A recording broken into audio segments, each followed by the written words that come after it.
Good morning students. आज हम civics का चैप्टर जो शुरू करने जा रहे हैं उसका नाम है वर्किंग ऑफ इंस्टीट्यूशन। इंस्टीट्यूशन क्या है और ये कैसे काम करती हैं, इस चैप्टर में उनके बारे में पढ़ेंगे। इसमें सबसे पहले अभी 13 अगस्त 1990 को भारत की जो सरकार थी, इंडिया की जो सरकार थी, उन्होंने क्या किया, एक ऑर्डर इशू किया जिसको क्या बोला जाता है, ऑफिस मेमोरेंडम। ऑफिस मेमोरेंडम क्या होता है? एक communication issued by N appropriate authority starting the policy of the government. कोई भी पॉलिसी को स्टार्ट करने के लिए जो अथॉरिटी एप्रोप्रिएट इशू करती है कोई भी कम्युनिकेशन ऑर्डर, उसे मेमोरेंडम बोला जाता है। उसके ऊपर एक नंबर होता है, सिर्फ जैसे स्कूल में कोई ऑर्डर निकाला जाता है उसी प्रकार का एक साधारण मेमोरेंडम ऑर्डर होता है, जिसके ऊपर एक नंबर भी होता है, तारीख होती है।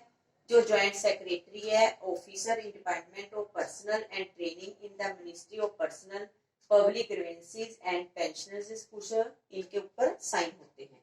It was quite short, बेयरली 1 page, सिर्फ 1 पेज का होता है आमतौर पे।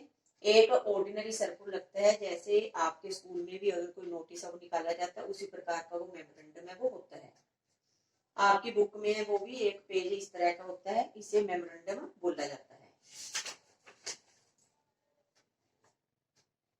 This order announced a major policy decisions. It said that जो मेमोरेंडम पेश किया गया था उसमें कुछ सिफारिशें की गई थी। उसमें ये कहा गया था कि 27% of vacancies in civil post and services, 27 vacancies हैं जो सिविल पोस्ट और सर्विसेज हैं वो रिजर्व रखी जाएंगी एससी बीसी के लिए। एससी बीसी क्या होता है? सोशल एजुकेशनली बैकवर्ड क्लासेज हैं, इनके लिए कहते हैं 27% सीट्स वैकेंसीज है वो उनके लिए राख में रखी जाएंगी। इस प्रकार का जो बेनिफिट है, job reservation was still available only scheduled caste, scheduled tribes, उनके लिए रखा जाएगा। Now a new third category, अब एक थर्ड कैटेगरी आ गई है एसईबीसी, जो कि इंट्रोड्यूस है ओनली पर्सन, उन लोगों के लिए हु बिलोंग्स टू, जो बैकवर्ड कास्ट से रिलेटेड है, वर एलिजिबल फॉर द कोटा, वो लोग इस 27% जो कोटा रखा गया है उसके लिए एलिजिबल होंगे। डिसीजन मेकर्स में है जो who decide to issue this memorandum, इसमें जो भी इशू मेमोरेंडम में रखा गया है उसको कौन डिसाइड करता है। Such a big decision could not have been taken by the person who signed that document. The officer was merely implementing the instructions given by the Minister of Personnel. इसमें जो ऑफिसर हैं लगभग क्या करते हैं, वो इम्प्लीमेंट करते हैं इंस्ट्रक्शन। उसमें कौन कौन सी इंस्ट्रक्शन हैं, और पब्लिक ग्रीवेंसीज जिनके जो साइन होते हैं इसके ऊपर एक डिपार्टमेंट है। We can guess that such a major decision would have involved, तो हम इसमें अनुमान लगा सकते हैं वे कौन से मेजर डिसीजन है वो लिए जाते हैं। Involved other major functionary in our country, और जो बड़े बड़े फैसले हमारे कंट्री में जो लिए जाते हैं। इसमें let us go are some of the main points, इस चैप्टर में कुछ जो मेन पॉइंट्स हैं वो पढ़ेंगे। पहला है प्रेसिडेंट, हमारी कंट्री का जो प्रेसिडेंट है वो हेड ऑफ द स्टेट होता है and the highest formal authority होती है कंट्री की। Prime minister head of the government होता है और actually exercise all government powers, he takes most of the decision, सारी जो पावर उसके पास होती है और जो बड़े बड़े फैसले हैं उसके द्वारा लिए जाते हैं कैबिनेट मीटिंग्स में।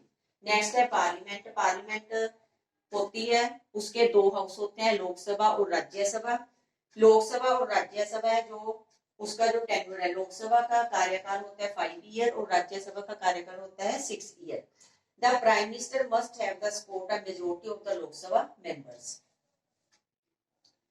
So were all these people involved in this decision, सभी लोग इसमें डिसीजन में पार्टिसिपेट लेते हैं। और decision regarding the office memorandum, इसके रिगार्डिंगली सभी की पार्टिसिपेट है वो जो होती है, इन्वॉल्व होते हैं वो। This office memorandum was the culmination of a long chain of events. Office memorandum क्या होता है? एक कल्मिनेशन होता है, लॉन्ग चेन होता है सारी इवेंट्स की। The government of India had appointed the second, इस काम के लिए भारतीय सरकार ने एक मंडल कमीशन नियुक्त किया गया। मंडल कमीशन को नियुक्त किया गया 1979 को, और उसकी जो अगुवाई की थी वो किसने की थी? बीपी मंडल ने। 1979 में जो मंडल कमीशन नियुक्त किया गया था उसने अपनी रिपोर्ट 1980 को दे दी थी। 21 of these was the 27% of the government jobs. जो 27% जॉब्स रखी गई थी भी reserve and social and educationally backward classes के लिए। Report and recommendation were discussed in the parliament. Parliament के इसके ऊपर डिस्कशन की गई।